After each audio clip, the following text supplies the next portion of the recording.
On September 1, 1969, a group of about 70 Libyan army officers, calling themselves the Free Unionist Officers, launched a carefully planned coup d'etat. At the forefront of this group was a young army captain by the name of Muammar al-Gaddafi. His role in organizing and leading the operation, whilst minimizing bloodshed, quickly elevated him to a prominent position. Promoted to colonel and appointed commander-in-chief of the Libyan armed forces, he soon became the recognized leader of the country.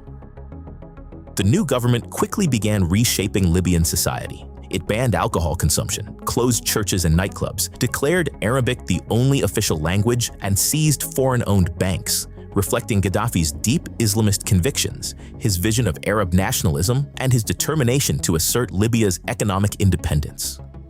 Removing what he saw as symbols of foreign domination, Gaddafi ordered the closure of American and British military bases in Libya and expelled the few Italian residents who still lived in the country. In the oil sector, which American-led international companies dominated, the government imposed strict new operating conditions, forcing these companies to negotiate on Libya's terms. As these transformative policies were being implemented, it became increasingly important to reflect on the broader historical forces that had shaped Libya's identity. From 1551 to 1911, much of Libya was under the rule of the Ottoman Empire. During that time, Libya was never a single unified country. It was made up of three distinct regions: Cyrenaica in the east, Tripolitania in the northwest, and Fezzan in the southwest. These divisions represented different ways of life, attitudes towards foreign influence, and deep-seated rivalries. Coastal regions like Tripolitania prospered under trade with Europe and often cooperated with foreign rulers, while resistance to foreign rule was strongest in the remote deserts of Cyrenaica and Fezzan. It was Cyrenaica that became the heart of Libya's resistance to Italian colonization. From this region came the Senussi movement, an Islamic religious order that would later give Libya its first monarch.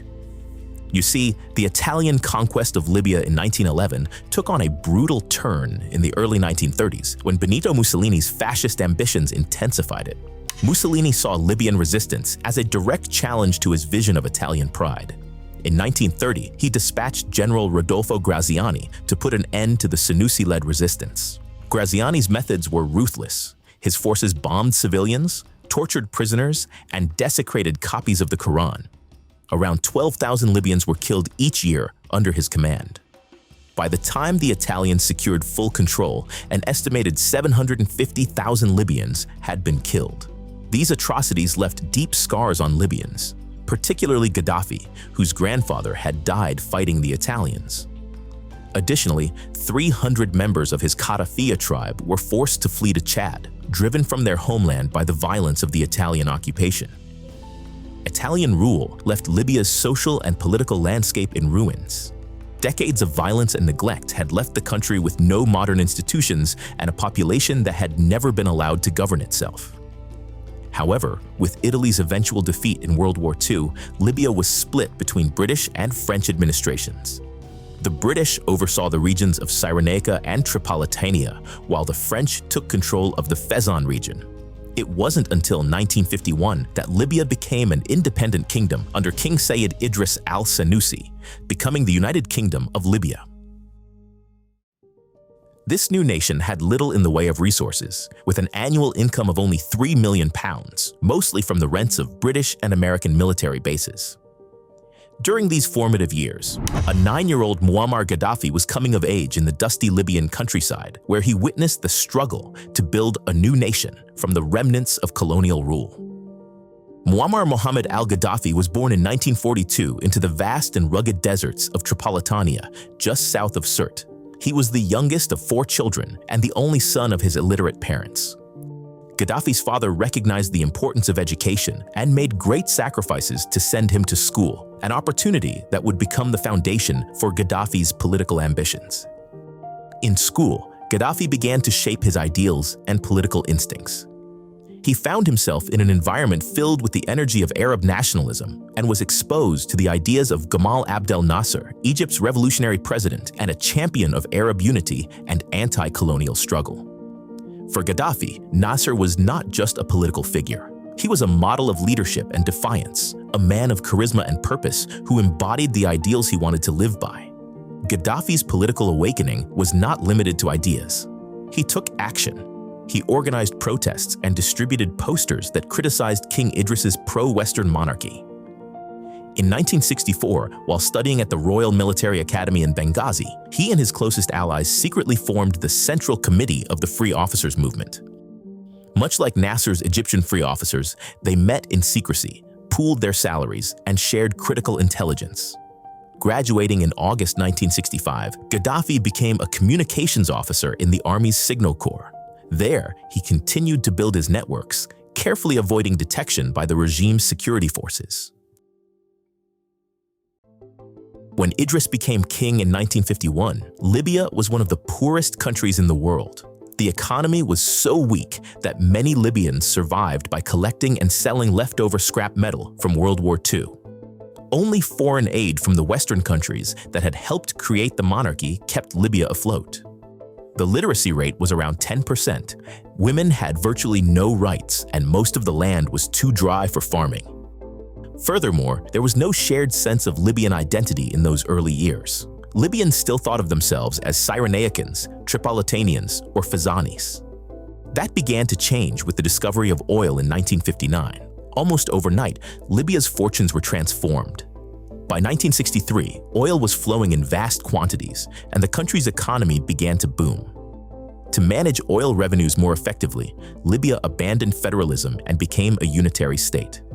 The new wealth funded jobs, schools, and urban growth. Yet this transformation also brought new problems. Corruption flourished as government jobs became keys to wealth and influence. Idris knew reforms were needed, but he was an aging, frail man, unable to stand up to his advisors who profited from the status quo. Meanwhile, across the region, Arab nationalism grew stronger every day. People were inspired by the ideals of unity, socialism, and anti-colonialism. While the monarchy tried to present itself as both Arab and Islamic, it was too visibly tied to British and American interests to convince the people. Against this backdrop, Gaddafi emerged as a symbol of youthful determination and Arab unity. As a young man, he had been shaped by the great upheavals of the Arab world. The Arab defeat of 1948, the Egyptian Revolution in 1952, the Suez Crisis of 1956, and the Egypt-Syria Union of 1958. These events taught him that Arab unity and resistance to foreign domination were essential. In the summer of 1969, with whispers of a coup echoing across Libya, King Idris traveled abroad to Turkey and Greece. Gaddafi and his free officers saw this as an opportunity to take over and launched Operation Jerusalem on September 1, 1969. Striking swiftly and decisively, the free officers seized control of the airports, police stations, radio stations, and key government buildings in Tripoli and Benghazi. When the dust finally settled, the monarchy was gone and Libya became the Libyan Arab Republic. By framing their revolution as a bold assertion of Arab pride and unity, the free officers won the support of a nation long divided by tribal and regional rivalries. Their message resonated powerfully. Libya would no longer bow to foreign powers or local elites. It would be guided by the principles of Arab nationalism, social justice, and self-reliance. At just 27 years old, Gaddafi became chairman of a 12-member Revolutionary Command Council, the RCC, and Libya's de facto head of state, promoting himself to colonel and commander-in-chief of the armed forces. Following this, he moved quickly to consolidate power. Monarchists and members of Idris's Senussi clan were purged from political and military positions. King Idris himself was sentenced to death in absentia. However, just 3 months after the coup, some members of the army and the interior ministers tried to overthrow Gaddafi in a failed coup attempt. Also, in 1970, Ahmed al-Senussi, a great-nephew of King Idris, launched another plot to restore the monarchy, but it too was foiled. As a result, Ahmed was sentenced to death, though Gaddafi later commuted his sentence in 1988 and pardoned him in 2001. Meanwhile, Gaddafi continued the monarchy's ban on political parties and went further by outlawing trade unions, forbidding workers' strikes, and suspending newspapers. Recognizing that oil was Libya's most valuable resource, Gaddafi and the RCC took decisive steps to assert national control. In October 1969, they denounced the unfair trade terms that favored foreign corporations over Libya. Gaddafi seized British Petroleum's stake in a major oil field in the country and declared that Libya would claim a 51% share in all foreign oil operations. These decisive actions quickly paid off. Over the next 4 years, Libya's GDP skyrocketed from $3.8 billion to $13.7 billion.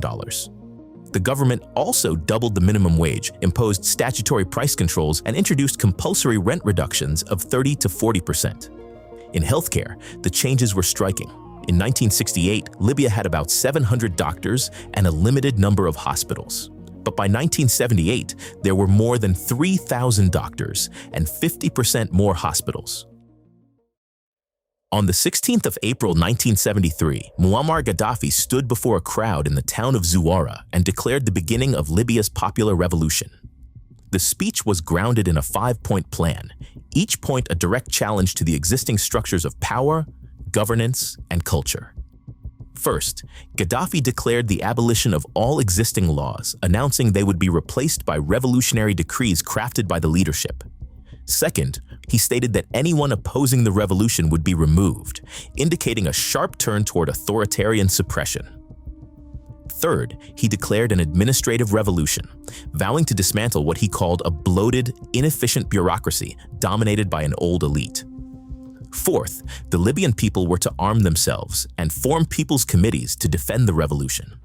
And fifth, Gaddafi announced the beginning of a cultural revolution intended to purge Libya of all poisonous foreign influences that threatened the revolutionary purity of the state. The speech in Zuwara effectively laid the ideological cornerstone of Gaddafi's Third Universal Theory, even before it was formally named, and laid bare his ambitions to construct a new type of revolutionary state. At its core, this theory rejected both American capitalism and Soviet Marxism, calling them different sides of the same imperialist coin. Gaddafi claimed to offer something original, a revolutionary model grounded in Islamic revivalism, Arab nationalism, and radical direct democracy. As part of the popular revolution, Gaddafi invited ordinary citizens to form general people's committees, which he claimed would serve as the foundation for a new form of direct democracy, a system he believed was more authentic and participatory than party-based governance. These committees were rapidly formed across all segments of society, especially within schools, universities, and public institutions. Their role was not only administrative, they were also tasked with vetting teachers, course content, and even textbooks to ensure ideological alignment with revolutionary principles. While on paper, these committees promised wide participation, in practice, they deepened tribal divisions, created institutional chaos, and facilitated the rise of a surveillance state. Real power remained concentrated at the top, with Gaddafi and the Revolutionary Command Council maintaining exclusive control over all significant decisions. In the aftermath of the Zuwara speech, high-ranking officials in the media, education system, government, and major enterprises were purged. In their place, Gaddafi promoted young, inexperienced loyalists, many from marginalized tribes and regions historically excluded from national politics.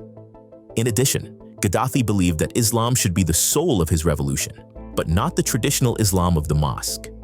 Instead, he demanded a return to the original Quran, stripped of scholarly interpretations. He later banned clerics from speaking on political matters, telling them to stick to prayers, while insisting that ordinary citizens had the right to interpret scripture for themselves.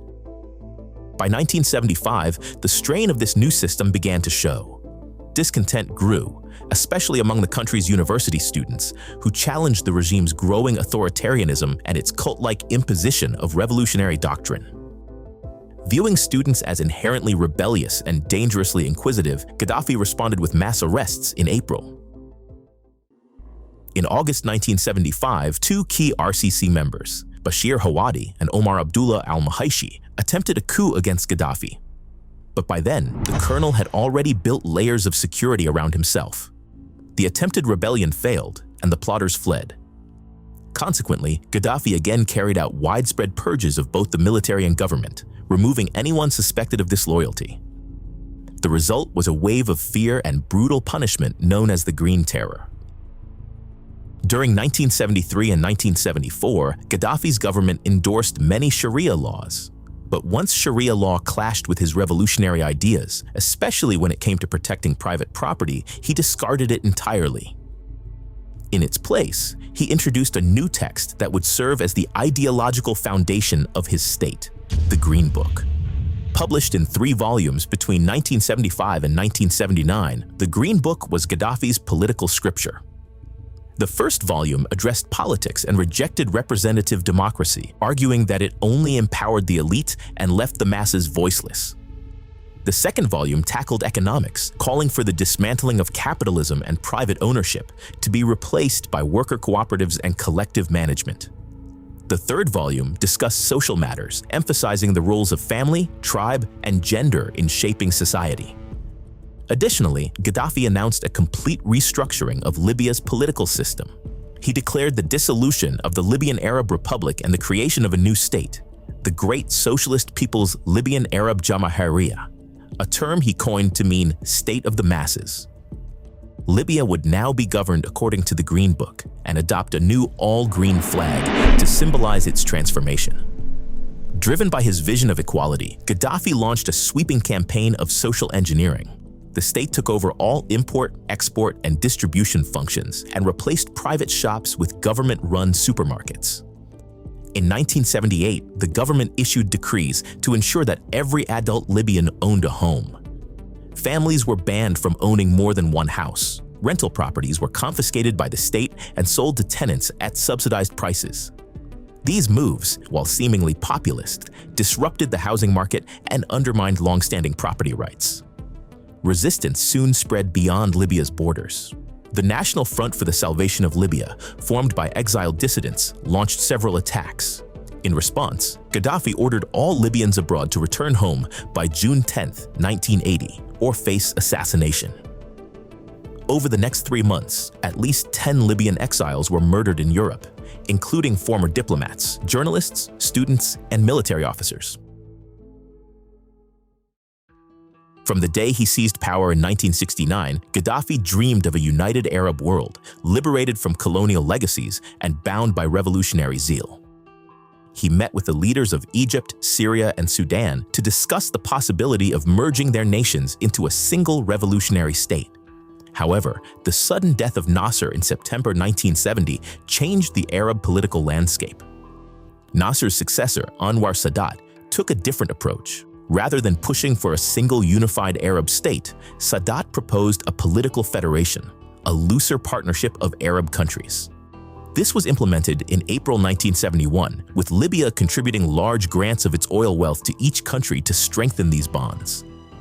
But right from the very beginning, the relationship between Sadat and Gaddafi was anything but smooth. On February 21, 1973, Israeli jets shot down Libyan Arab airline Flight 114, which had strayed into Israeli-controlled airspace during a sandstorm while traveling from Tripoli to Cairo. The plane was fired upon when the French pilot allegedly failed to respond to orders.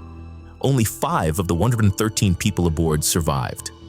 This angered Gaddafi. He believed Egypt had failed to protect the aircraft and allowed Libyan blood to be spilled on its doorstep. The fallout led to one of Gaddafi's most unhinged plots: a secret order to sink the Queen Elizabeth II, a British liner carrying American Jews to Haifa to celebrate Israel's 25th anniversary. Gaddafi instructed an Egyptian submarine moored in the Gulf of Tripoli to attack the ship en route. But the submarine crew, uneasy with the gravity of the mission, confirmed the order with Egyptian officials. Sadat, horrified, canceled the plan immediately. The consequences of success would have been catastrophic, potentially triggering a regional or even global war. Later that year, Egypt and Syria launched the Yom Kippur War against Israel without telling Gaddafi. Worse still, Egypt, after the war, agreed to participate in peace talks with Israel. You see, Gaddafi considered diplomacy with Israel nothing less than betrayal. In the years that followed, his hostility towards Sadat exploded. He began openly calling for the Egyptian president's overthrow. In 1977, tensions between Egypt and Libya erupted into a brief but bloody border conflict. The war lasted just 4 days and ended only after Arab leaders stepped in to mediate a ceasefire. However, When Sadat signed the Camp David Accords in 1978, agreeing to normalize relations with Israel, Gaddafi led the Arab backlash. Libya lobbied to have Egypt expelled from the Arab League, a campaign that succeeded in 1979. For the next decade, Egypt was ostracized by much of the Arab world. By the beginning of the 1980s, the grand vision that had animated Gaddafi's early years had begun to crumble. His dream of Arab unity had alienated nearly every Arab government. His ideology was seen not as inspiring, but as dangerous. His calls for revolution were interpreted not as solidarity, but as subversion. His relationships with Egypt, Tunisia, Syria, Sudan, and others had devolved into open hostility or suspicion. However, no regime inspired Gaddafi's contempt more than Saudi Arabia.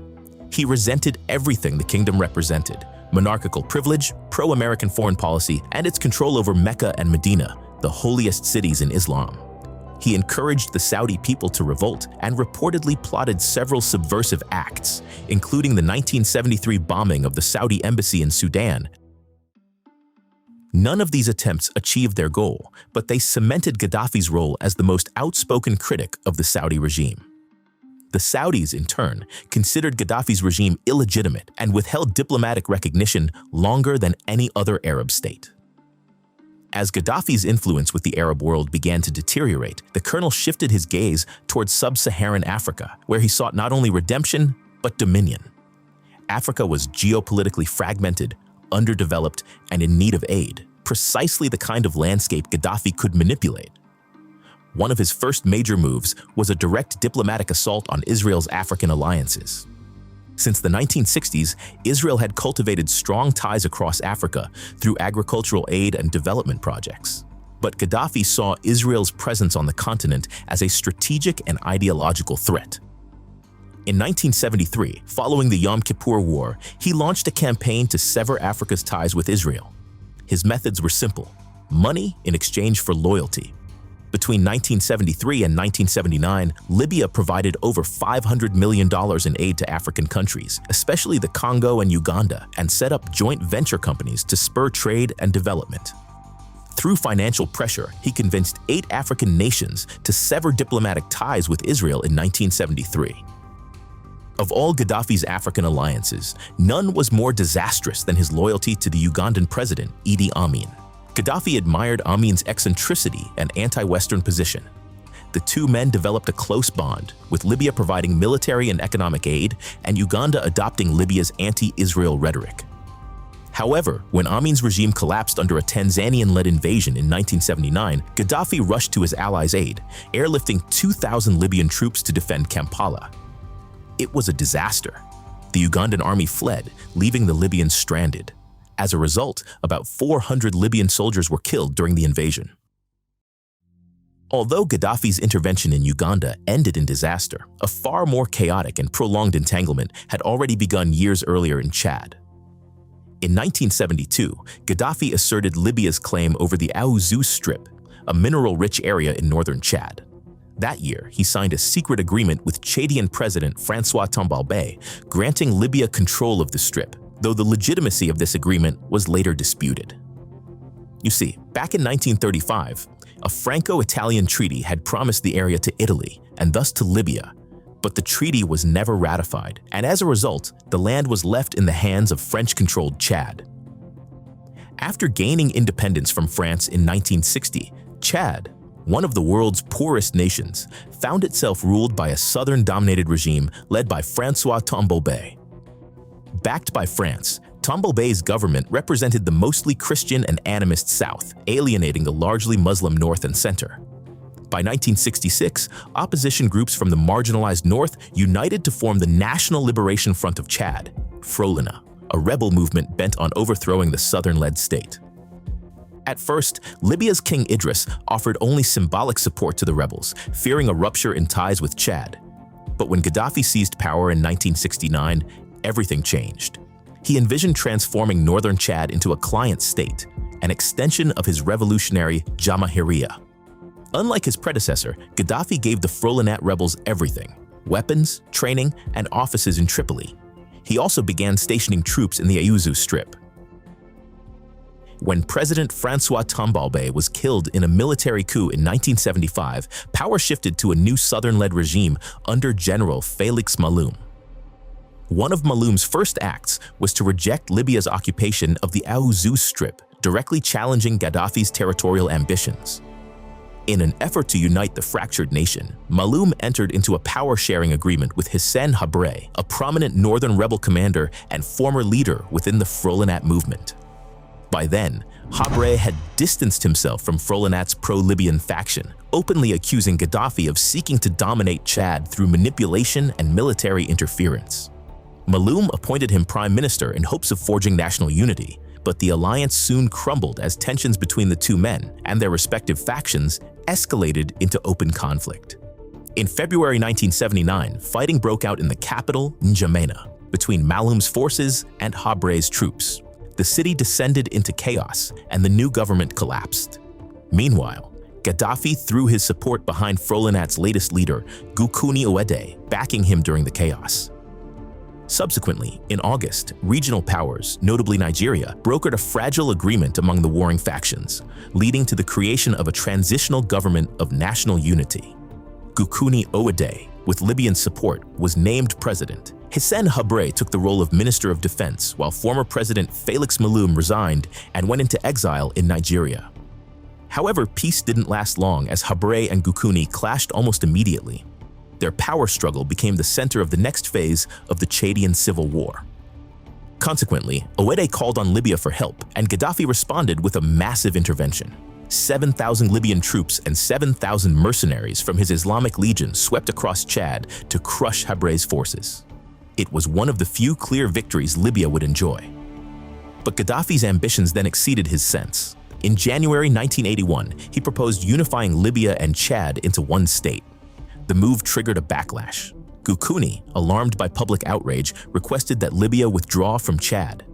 Surprisingly, Gaddafi complied. However, this calm was short-lived. Goukouni's weakened position allowed Habré to return. Backed by France and the United States, Habré launched a successful coup in 1982, forcing Goukouni to flee into exile in Libya. In response, Gaddafi launched an invasion of Chad to reinstall Goukouni. Libyan troops occupied the north and seized the Aouzou Strip. The conflict now became a direct Libya-Chad war, with Habré backed by France and the United States, who saw him as a counterweight to Gaddafi's expansionism. The war reached its boiling point in December 1986. Gaddafi, violating a 1984 agreement with French President François Mitterrand to withdraw from Chad, ordered his proxies in the transitional government to strike Habré. France retaliated with Operation Epervier, drawing a clear red line to stop Libyan forces. The war that followed became known as the Toyota War, named after the light, fast pickup trucks used by Chadian troops to devastating effect. The result was catastrophic for Libya. By March 1987, Chad had killed over 3,000 Libyan soldiers in a string of battles. By September, the number had risen to more than 7,000 troops. Though the Aouzou Strip remained in Libyan hands for the moment, repeated Chadian offensives claimed another 1,700 Libyan lives. The conflict dragged on until 1991, when Habré was deposed in a coup by General Idriss Déby, ironically with Libyan backing. In 1992, the International Court of Justice ruled overwhelmingly in Chad's favor, affirming its sovereignty over the Aouzou Strip. Following this, Gaddafi formally ceded the territory, signing a treaty of friendship with Déby in Tripoli. In the meantime, Gaddafi and the RCC orchestrated a rapid military buildup. They began purchasing weapons from the Soviet Union, strengthening Libya's position and aligning with the Soviets in ways that raised tensions with the US, already locked in the Cold War with the Soviet bloc. You see, Gaddafi's foreign policy was driven by deep-seated convictions. He was especially critical of the US for its unwavering support of Israel. To him, the 1948 creation of the State of Israel represented a Western colonial occupation imposed on the Arab world. He believed the Arab states had a duty to wage a continuous war against Israel. In 1970, he launched a jihad fund to finance Palestinian and other Arab militants fighting against Israel. He also supported Yasser Arafat, the chairman of the Palestine Liberation Organization, as the legitimate leader of the Palestinian struggle. But over time, he grew frustrated with Arafat's moderate approach, believing that only more radical action would drive Israel out of Arab lands. As a result, Gaddafi shifted his support to other militant Palestinian groups. At the same time, the Libyan leader's foreign policy grew increasingly erratic. In the years that followed, Gaddafi would not only spread his ideology, but also export violence. Libya would become the nerve center of a global network of assassins, mercenaries, and insurgents, from Europe to the Middle East, Africa to Latin America.